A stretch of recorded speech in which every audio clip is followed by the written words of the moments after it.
good evening, race fans, and welcome back to SOP. We are back and we are bringing you the MX-5 series on iRacing. It is I, once again, of course, John Wright, aka Double O Raven, joining me. Everyone's favourite founding father of SOP is Mr. Simon Baggis himself. Good evening, Simon. Hello, hello. Nice to be back in the commentary box with you, John. It's been far too long, but we are finally back with our brand new iRacing Mazda MX-5 series. Indeed we are. It has been far too long, Simon. Something we were talking about pre-show. We've got Virginia International Raceway to break the drivers in not so gently this week. Laguna Seca, Oulton Park, Charlotte, Summit, Snetterton and Lebanon all on the calendar, taking us up to December the 8th. It is a grid start for the drivers this evening, and they are furiously revving those engines to get themselves started, Simon. Virginia for 40 minutes, 40-minute races with a mandatory pit stop. Should be a very good season ahead. Yeah, that's it. Mandatory stop, one mandatory stop for fuel, 40-minute races. Green flag, green flag. Fast and frantic. It really is, and there's the green lights, and away we go. We'll get some chopper car to start with here. Those engines absolutely roaring through. We've got that both on and on. It's a very good start with the race leader, Chris Severt, really separating himself there. Oh, it's 5 wide in the background. There's a bit of contact there. It looks like Kieran Clifford getting caught up in some three-way action in his Fanta livery there. We've got Ballant and Peter Brett going side by side in through turns 2 and 3. Bit of chopping and changing down the field as well. Barry Evans caught up in an early incident, sees himself. The Ghostbusters have been well and truly busted. He's right down at the back of the field. Chris Severt will comfortably leading the way after that very solid start. Let me just check the audio levels. Yep, we're all good with Hearn in second, Chris Williams. Good start for Gixxer, absolutely flying. Got a bit of a gap back to Kane Denham, Jonathan Bissett. Old Johnny there. Hopefully the graphics looking good enough for him this evening. He is off to a very good start as well. Tucked right into that slipstream in the Castro machine. Rafa Campos, the driver just behind Sven Corving, in 8th position. Made it up 3 off the start. Got an absolute flyer. A couple of incidents around him. He's absolutely made the most of the most detailed stuff. Phenomenal start. Simon, we're still on lap number 1, but yeah, good start all round. Couple of incidents down at the back of the field, but up at the front, the slipstream and a solid train of drivers to admire. Yeah, a fantastic start to the brand new series. The slipstream in these Mazda MX-5s is very, very strong, and in particular Virginia Raceway, it's very unforgiving. It's a pretty tight track, I would say, and it's just grass either side, so as soon as you're on that grass, it's like you're on ice and you're off to the left or to the right. So yeah, you've got to make sure you keep it on the tarmac. Indeed, yeah. Another quick incident report. Kieran Clifford massively down the order. He's lost 14 positions on the start, so he's recently been involved in an incident. So too Jay Walsh, actually. Oh, finds himself off on the grass again. Walsh tumbling down the order. Denham down 2 places on his start. Didn't quite catch the end of quali. But Denham down 2 places on the start. He's been leapfrogged by Hearn and Williams. Aidan Carter's taken the lead. Aidan Carter has taken the lead. Let's see if we can get a replay on that. Oh, very nicely done, Simon. Takes that inside line, and there's absolutely nothing that Severt can do there. Using the slipstream beautifully. Severt looking to make a move and retaliate, but Carter positions the car perfectly in the middle of the track, and we've already got a lead change. And yeah, I get the feeling there might be a few more changes in the lead to come as well, Simon, but nice work by these two up at the front. Yeah, fantastic work by these two. It's fantastic to see racing like this at front. We'll see if Severt can hold on to the back of Carter now and get that slipstream back for himself, either along the back straight or along the main straight. Here we go. We'll see if anything is going to happen with this trio, who have pulled a little bit of a gap to Williams there in 4th place, who's then got a trio of cars with himself, Dinham and Bissett just behind. So these trio groups of cars starting to break out within themselves, and it looks like it's going to be a fantastic battle up and down the field. It is indeed. Yep, as the lead goes to change hands once again, it's Chris Severt returning the slipstream favour. He takes the inside line and he's going to go round the outside potentially. He's got a lot less wear on the tyres here. He's then got the inside line coming down the hill. Is Hearn going to be the big beneficiary here as he now gets himself involved in the battle for the lead? Chris Williams sat perfectly behind there. If anything untoward happens to the drivers ahead, he will be there to pop on. The rear view mirrors are even working. If you know, you know. The top three within 0.4 of a second of one another. You love the slipstream in these things. You love a course like Virginia. Very long, plenty of time for these cars to wind up as he goes round the outside this time. No, he doesn't. He's slightly later on the brakes. His Severt is going to hold on to it. Oh, extra use of the brakes on just at the apex here for Carter. Is that going to give Hearn enough momentum to catch him? Hearn's going to have to do this around the outside, throws it right into the apex. Beautiful work on the brakes here. Can't quite see with that angle just how close Williams is, but he is right on the back of this battle then. Severt leading the way, Carter in second, Hearn in third. Williams, Bissett, Dinham and Campos all 4th, 5th, 6th and 7th with gearing. Nayers and Brett inside the top 10. Corving back to where he started. Peter Brett up 9 positions, so a great start there for him. Clifford a fair bit down the way. Kundal looks like he's taken his pit stop, which is definitely possible. Up over the crest of the hill, look at the body roll on those Mazdas. These are phenomenal. I've never driven these on iRacing, Simon. I have on Gran Turismo 7, but they are just an absolutely all-engaging piece of machinery. They might not be the quickest or the most stable, but they are easily the most fun to drive.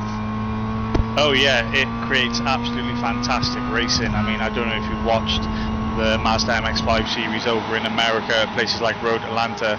It is just bumper to bumper to stuff for the entire race. You know, they go to, I think they go to Virginia in the real series, Daytona, Road Atlanta, all those types of places, and yeah, it just creates absolutely fantastic racing, and it looks like we've got an absolutely fantastic battle going on here for the overall lead as Carter now retakes the lead, but you've got Hearn looking to move up around the outside of Severt, and like you just said, Williams and Bissett are right behind these two as well, so it's turning into a 5-way battle for the leaders. All these cars are squabbling, all these cars are fighting for space on the track, and they're all going to get a slipstream for one another now. You can even see the rear bumper of Daniel Hearn slightly bent in there.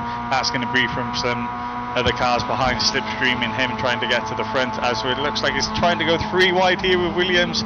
He thinks the better of it, he backs off as Hearn and Severt are side by side into turn 1. Gives Carter a bit of breathing space out there in the lead this lap. Does, yeah, but not much. Williams definitely backing out that ever so slightly, but did get a very good apex. He is absolutely lurking like a predator. Johnny Bissett as well.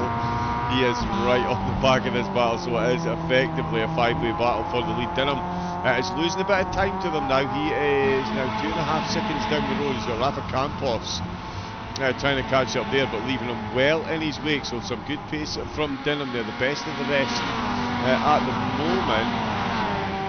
And in fact, that looks like a lot closer than 2 seconds, I'm going to be honest. Yeah, it's a 6-way fight for the lead then. Yeah, yeah. I don't know why it's telling me that there's no way Dinham is 2 seconds behind Bissett. I think that must be off the lead. I think my telemetry is slightly off at the moment, but yeah, as we can see, this is on board with Dinham, and the purple bonnet, the purple boot you can see in the distance there, that is the race leader, so it is a 6-way battle for the lead, and it is very close. As they come along the long straight, it's going to be a whole lot of slipstream for a whole lot of cars, none of which is going to be shared with Aidan Carter out at the front, but it is a good lead that he has got. Chris Severt still being hunted down by Hearn right under the rear spoiler once again, and Johnny Bissett might be going for a run on Williams. No, not quite close enough. Slipstream doing the work though, keeping them very close indeed. Clifford's made it back a position. In fact, there's been a couple of there was quite a big off track early on. Let's see. Well, it looks like Clifford's fixed that damage, so he might have come in He to did make come into his... the pits, yeah. He might have fixed that damage and made his one and only stop. Oh, he just got tagged on the rear quarter and sent him round. Somebody's turned him round, unfortunately, yeah. So he's got a long way to go and a short time to get there. The question is whether he made a pit stop at the right time to see himself to the checkered flag, because obviously these fuel tanks have only got a 25% limit on them, which means every single driver will need to pit for fuel at some stage in the race. I think they get around 15, 16 laps, as we see the number 9 machine completely misses braking markers. Yeah, that's going to allow Mr. Campos up through. Oh, he's off again. That looks like it could be a hardware failure. Oh wow, yeah. Well, you know what? Josh Miller, Doc Nailbender, his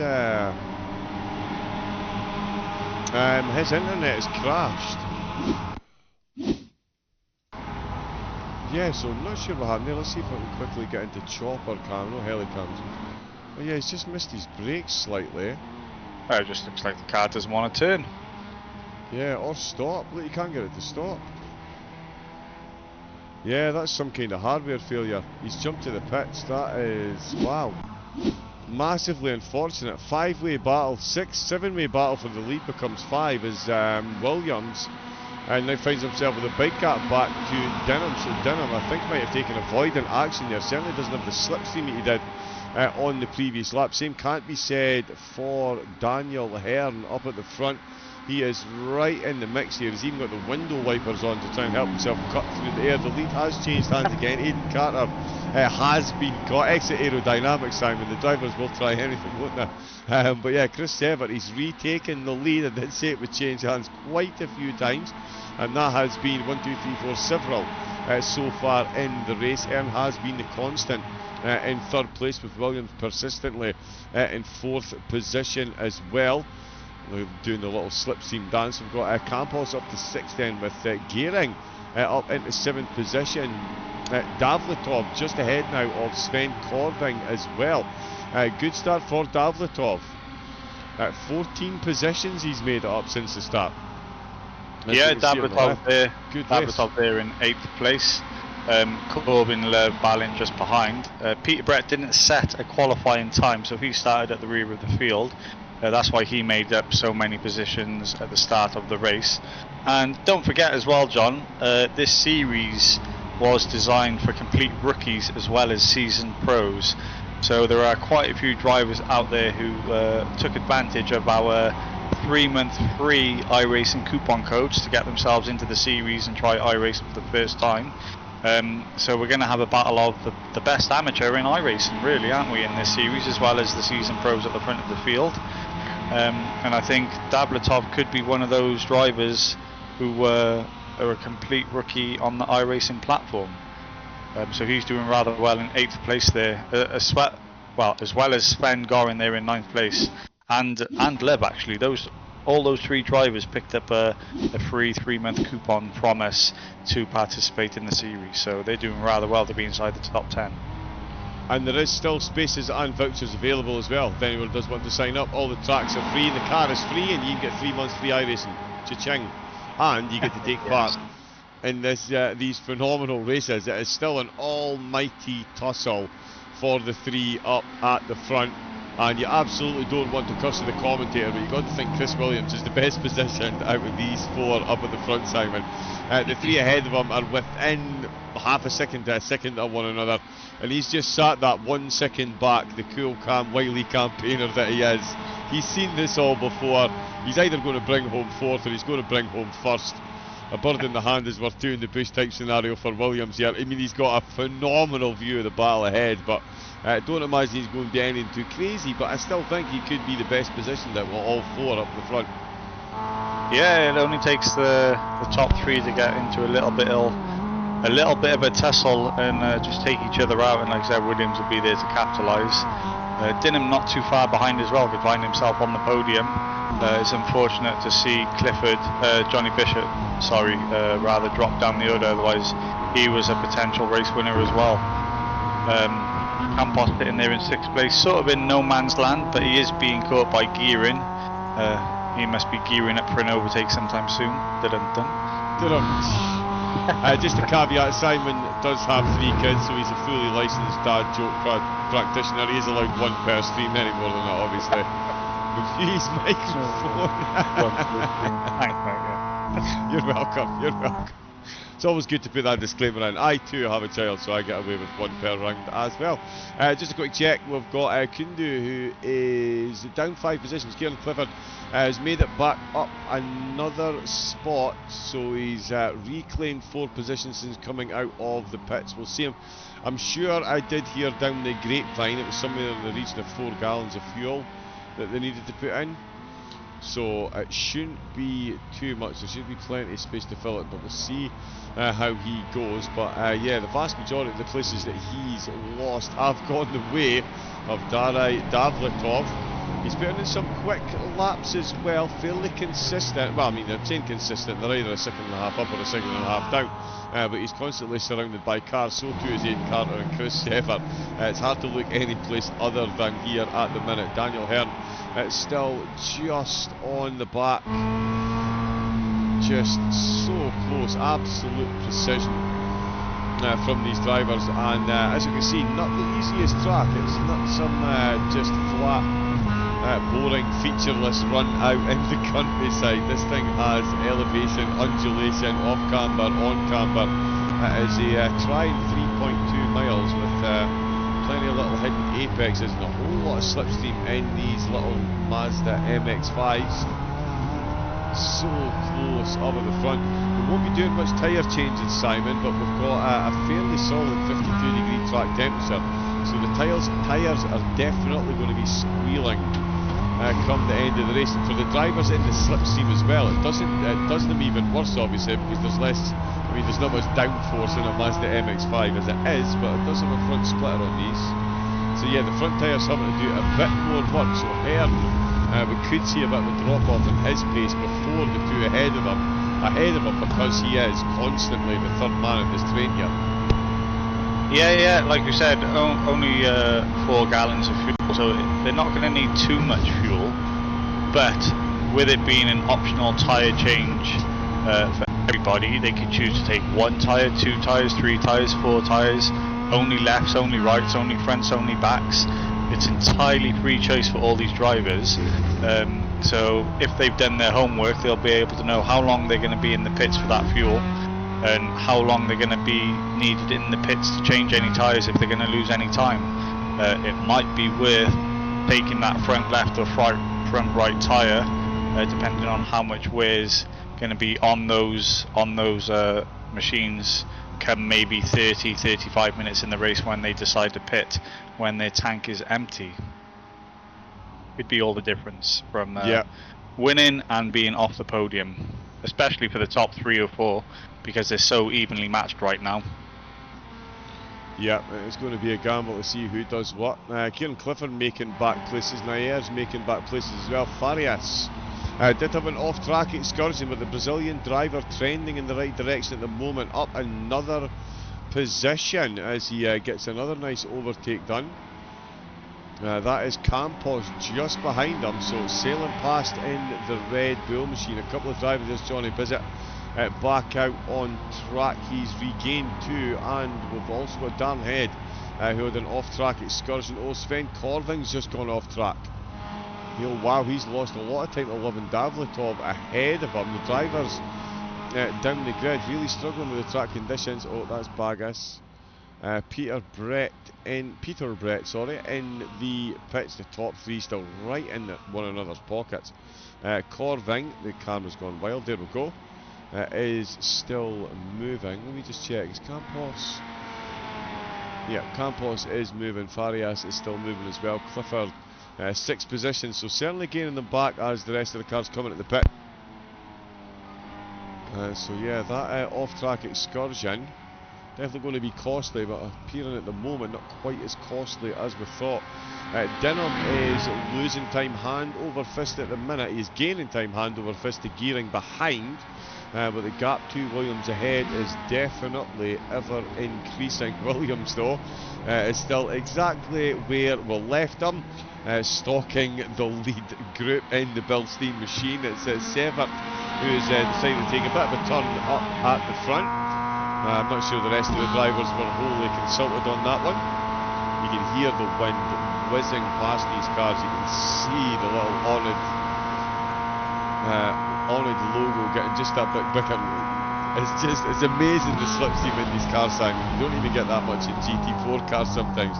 They just close right up on one another, and it really does. Beautiful close racing, especially again at a track with so much potential for them to use the slipstream, as well as all these little off-camber undulations where they get to throw them wildly at the curves. Yeah, that's it. I mean, there's 4 different layouts for the Virginia Raceway, and we decided to go for the full course exactly for that reason, because you got the front stretch and the back stretch, which is seemingly creating some fantastic racing because it's keeping the leaders so close to each other. Any other type of layout, it sort of cuts off the back half of the circuit and you miss that opportunity for the main slipstream on the back straight. So yeah, it was a good thing we stuck with the full course, because these 3 drivers could have been a lot more spread out if they lost the slipstream. Indeed, yeah, but they definitely have not. Drivers in the pits. Yes, I'm just going to say, I was going to say hi to everyone in the chat, and then we've got loads in the pits. Williams, Corving, Love and Ballant have all come in, so we'll see. Williams coming in bang on the halfway mark. We'll see if any of these, when these front 3 come in.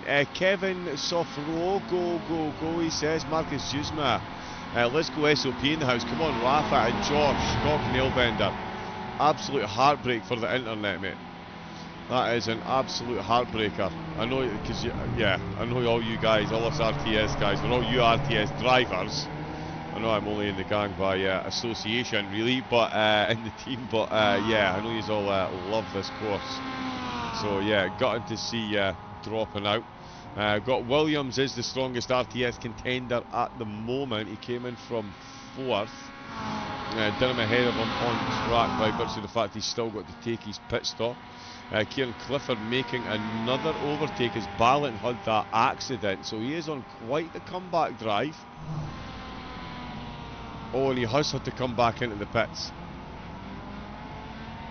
Yeah, I thought he had pit a few laps too early, but I think he was just losing too much time out there with the damage that he had on board, John. So yeah, he needed to pit for the damage repair, and then he needed to pit just for fuel. So hopefully that's him done, and he can finally start making positions back up in the race. Yeah, I mean, to be fair, he did when he had the incident. He lost 14 places. He's only lost 7 overall at the moment.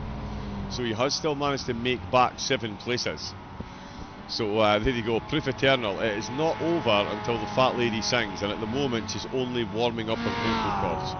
We've still got 19 minutes left to go, as the top 3 follow the Williams way, fearing the undercut. They've all come in. Denham has joined them in the pits as well, so has Gearing. Here comes Williams just approaching the pit entrance. Here comes Ian Carter on his way out. He's going to come back out in first, and Daniel Hearn is up into 2nd position. Now Chris Sever, is he... Oh, he's completely stalled it. Denham's ahead of him. Wow, Hearn up to 2nd. Is Chris Sever, is he changing all 4 tyres? Is he going for an absolute grandstand of an 18 minutes? He's going to need it, because Aidan Carter has now got himself a gap of the gods, considering how close the pack were before the pit stop. Daniel Hearn 2nd, Chris Williams up in the 3rd position, and Kane Denham down 1 position on his start, but up to 4th place. Chris Sever, Simon, is tumbling down the order. He's now come back out the pits. He's surely changed all 4 pits. Is there long enough left in the race for a tyre change to make that much of a difference, Simon?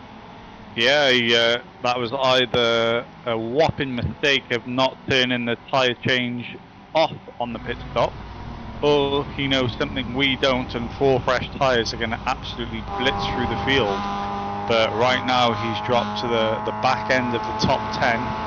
And he's got some 30 plus seconds, 40 seconds to make up I don't know if that is even going to be possible with less than 20 minutes remaining. He's going to need to be 2 seconds a lap faster to make that time up. I don't know how much drop off there are with these tyres, but it seems to me that Aidan Carter's decided to not take any tyres whatsoever, and then it could be a complete split strategy behind, because you could see drivers just taking 1 or 2 tyres, which is what's caused the disparity between everybody leaving the pits.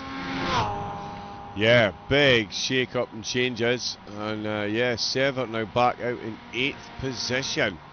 He has absolutely got it all to do. Aidan Carter, I wonder, now see, here's the thing as well though, I've got to say, Carter is one of those phenomenally annoying people who's really quick, really consistent, and his strategy is usually absolutely on the money.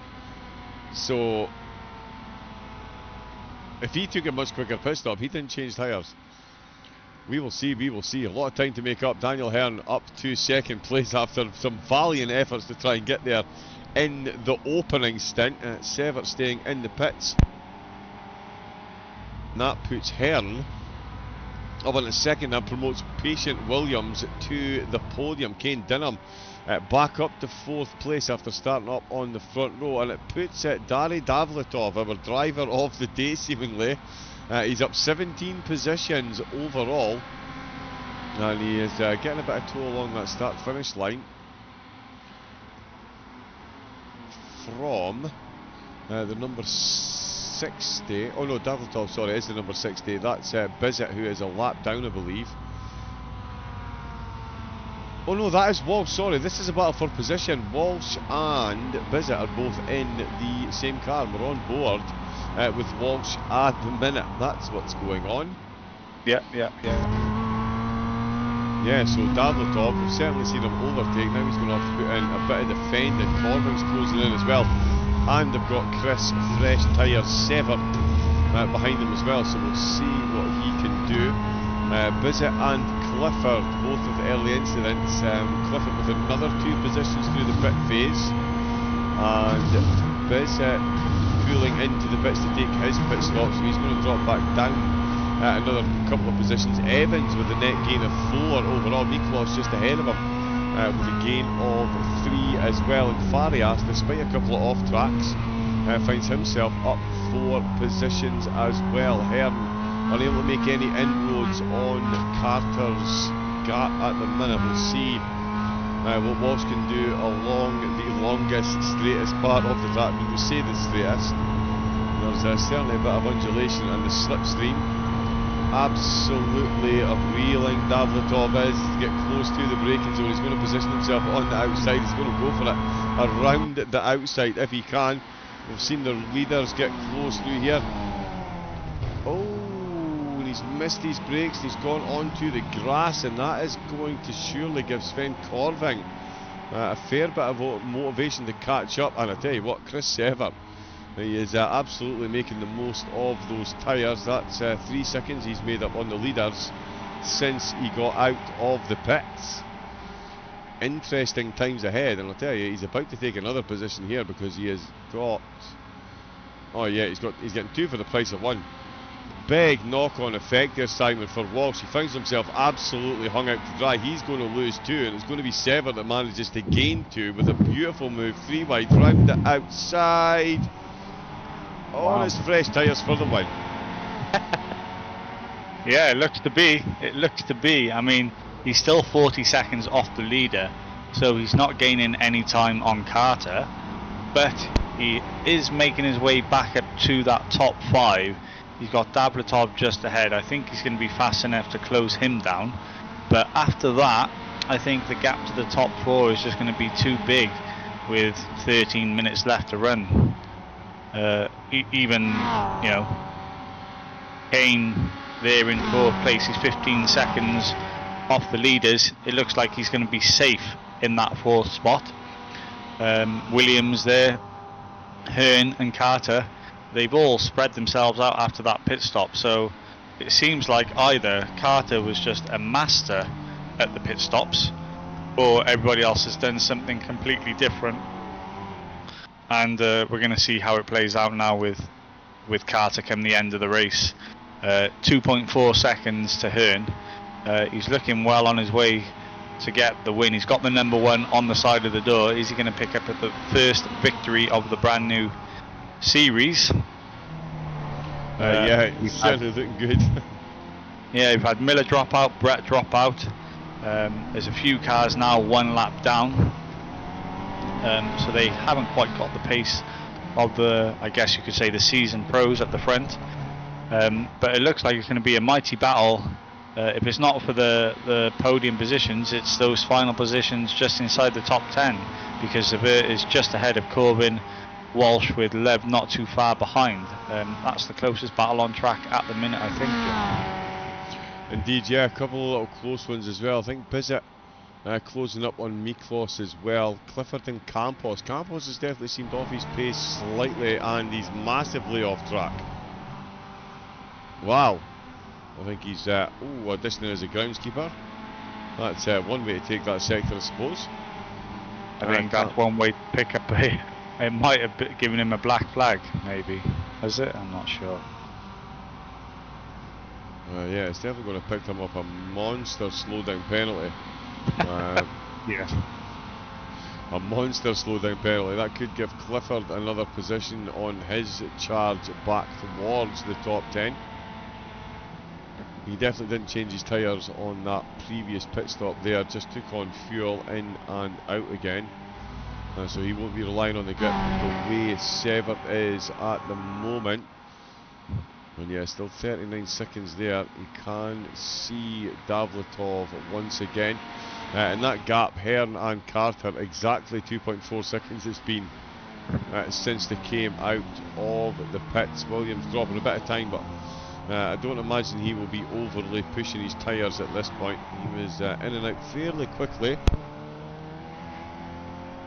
so I don't imagine there was a tyre change. He's got a good gap forming ahead of him, but certainly double that gap behind him as Dinham looks to make his way back towards the 3rd place where he started.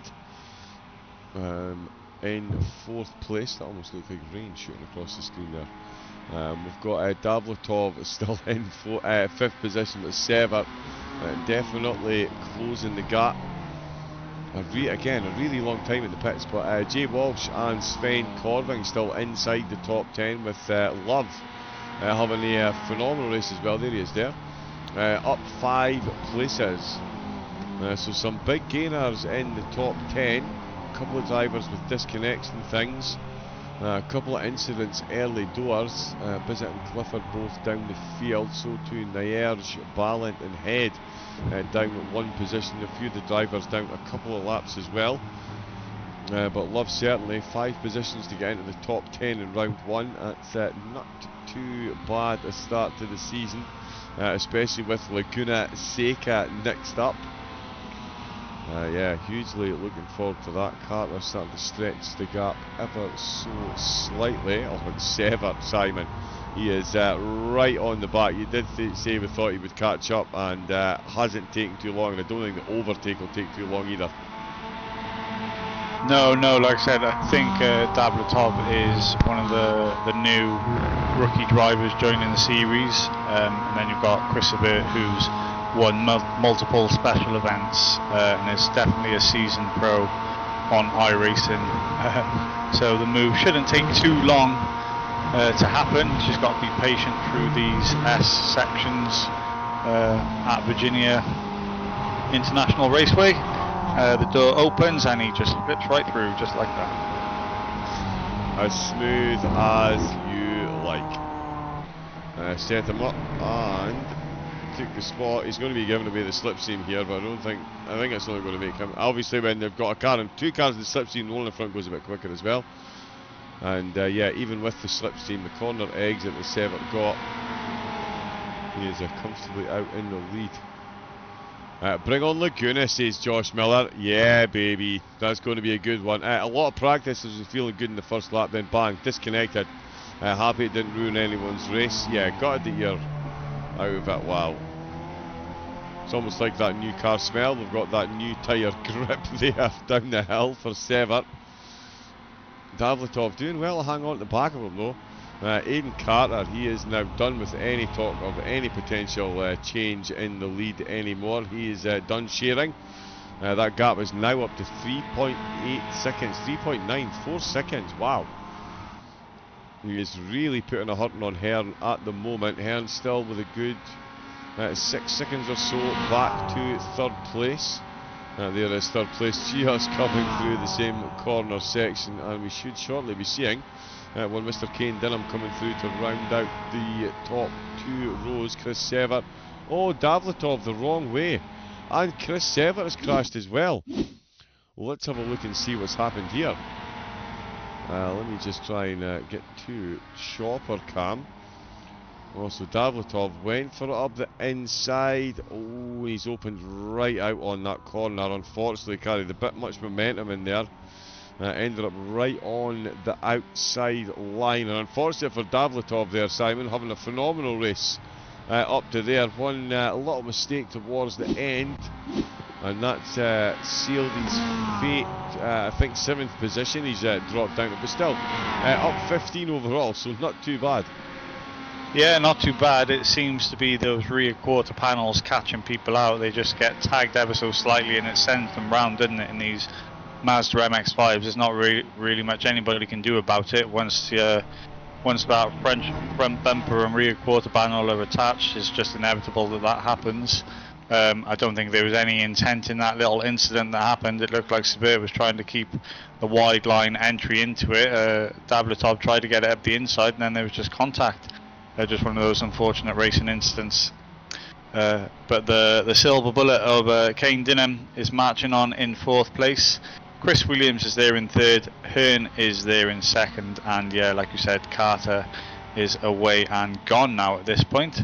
He definitely isn't going to be catched, even if Christopher did have fresh tyres on, because he's involved in some more incidents and he's now actually even further away from the lead.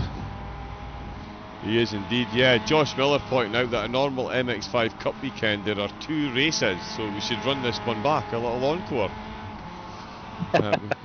Yeah. Yeah, we'll have a 20-minute sprint and then the 40-minute with the pit stop. I love it, I love it. We'll put that one to the vote. I'm all for that. We've got still those top 3, as Simon said. We've got just under 4 minutes for the drivers to navigate the 3.2 miles. A couple of drivers coming into the bits. Farias having himself a bit of an off-track incident as well. He's just made it back on. He's still made up quite a few positions. I'll tell you what we'll do as well then, John, is instead of going to Charlotte Roval, we'll just do the Charlotte Oval, is it? And we'll have a full-on NASCAR style race for the Mazda MX-5s. Charlotte Oval instead. That could be the 20-minute, there we go. We could do 20 minutes at Oval and then the 40-minute Roval, or the other way around. But yeah, I'd imagine a full NASCAR Oval in these cars would be insanely good. Given the way they react under slipstream, yeah, I am definitely here for that. So, yeah, make sure you get in the Discord and get the vote started on that. Oh yeah, that would be very good. Aidan Carter still leading the way with Hearn and Williams still on the podium. Great race by the top 4. Chris Severt went for a slightly different strategy. It's going to bring him home at the minute in 5th position. Only got a couple of minutes left. Maybe a maximum of 3 laps, so it really is going to be a big ask to overturn the gap he's got ahead. By the same token, it's going to be the same for the car behind Walsh. Got caught out in an incident and has been given the position back after Davletov and Severt made a slight bit of contact. Davletov though still the biggest gain in the entirety of the race, Corving inside the top 10 after a good race in gearing, looking to hold on to 10th position as he is just being unlapped.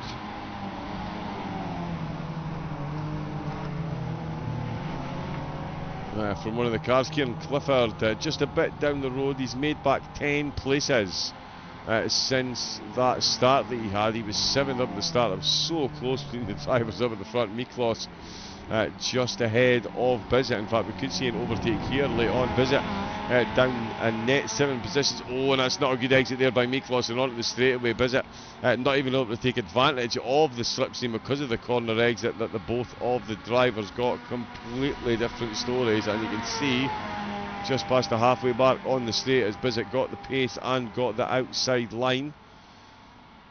Oh, Corving tumbling down the order. Corving is an off-track, and he's lost positions. Clifford is back up to 8th, and Bizzett with a very nice move indeed. Davletov losing positions as well.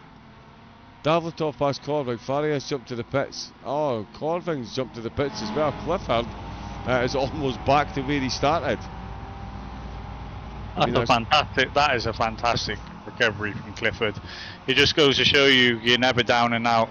Lap 1 incident, he's been into the pits twice himself, once to fix damage, once for the fuel stop, and he's back there inside the top 10, running 8th currently. But let's see how many more positions he can gain in, it's the final lap actually, John, is it? 39 minutes then? Yeah. Right, yeah, there we go.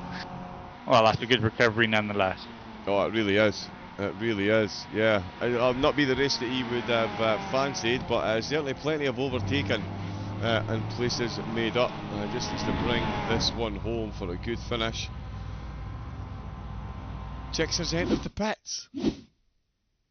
Oh no, he didn't have enough fuel to get him to the end either. Wow, talk about patience personified. He's back on the podium.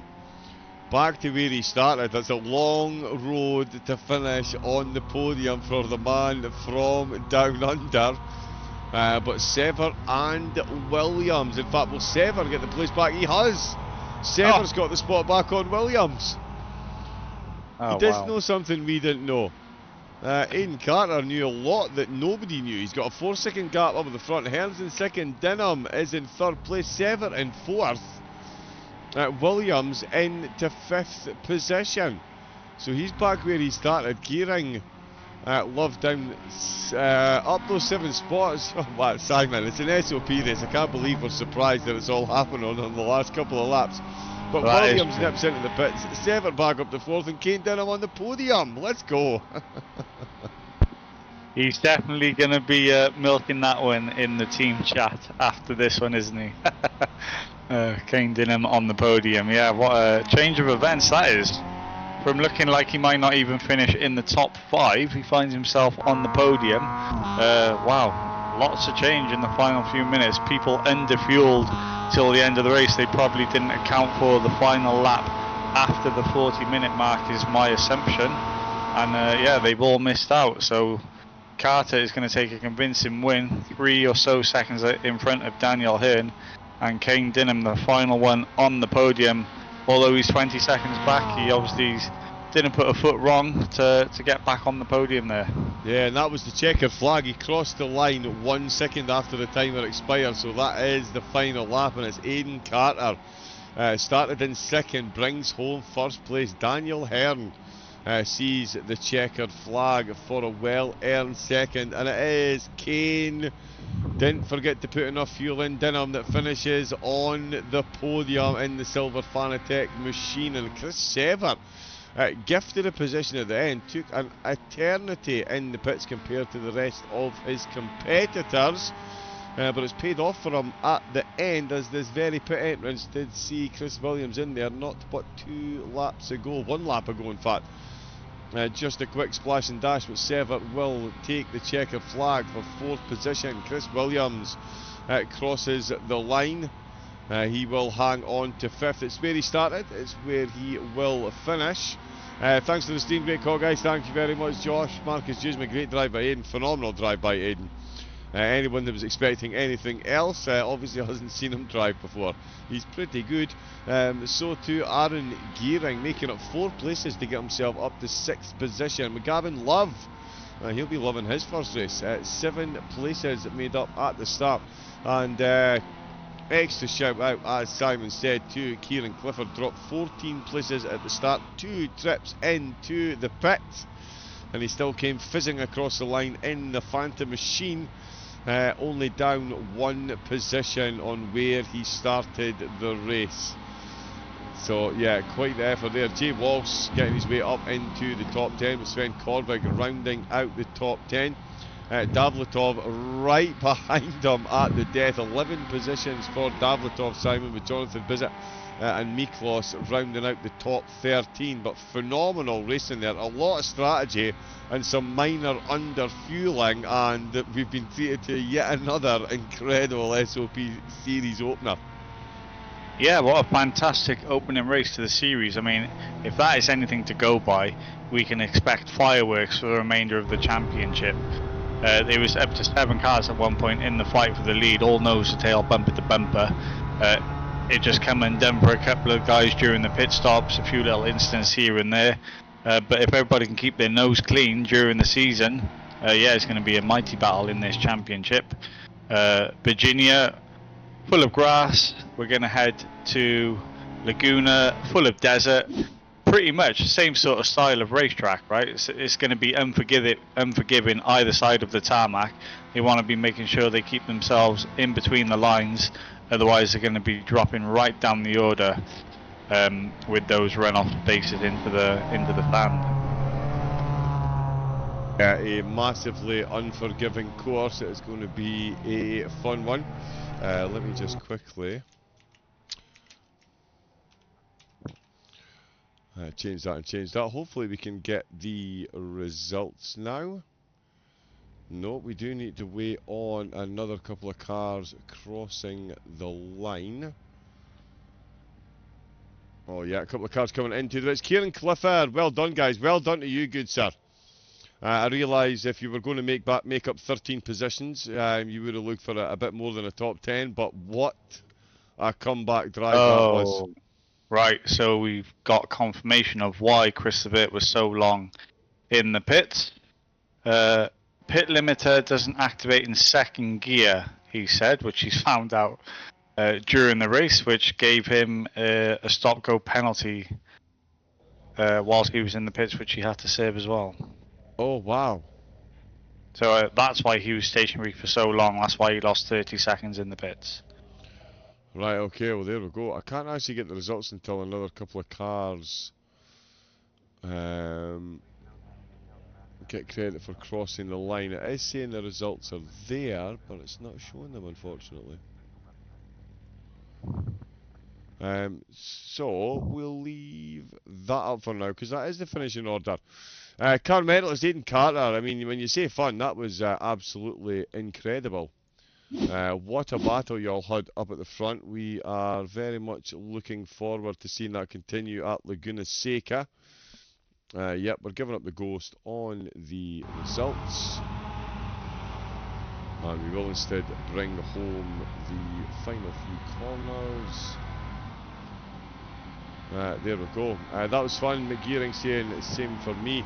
So yes, Simon, round one done. Virginia, one of the longest tracks that we're going to see on the calendar, one of the longest tracks out there. And as you said, we're heading off to the sand, the sun, and the undulations of the corkscrew and the Rahal Straight. Let's face it, that's where all the fun's going to be next week, I would say. Yeah, well, there's not going to be an opportunity for these drivers to benefit from any slipstream from each other at Laguna Seca like they did today. And it's all about those heavy braking zones, right, at Laguna Seca. So we're going to really see who the drivers are in the championship. I expect we'll see the same drivers at the front of the field, but I think it's going to be much harder to stay bumper to bumper there. And like I said, it just takes one wheel off onto that dusty surface to change the whole complexity of the race. The corkscrew going to be a major talking point of the race, I think. There's going to be many opportunities for people to dive down the inside or outside and gain positions there. Yeah, I'm very much looking forward to the next round already next week after what we saw today. Indeed, yeah, been an absolute treat. Thank you to everyone. We'll get the notifications fixed. But Phantom Zero, thank you very much for subscribing to the YouTube channel. We are normally on Twitch, but you do get a slightly better resolution on YouTube, so we thought we'd pop the driving up on here. Virginia International Raceway, done and dusted.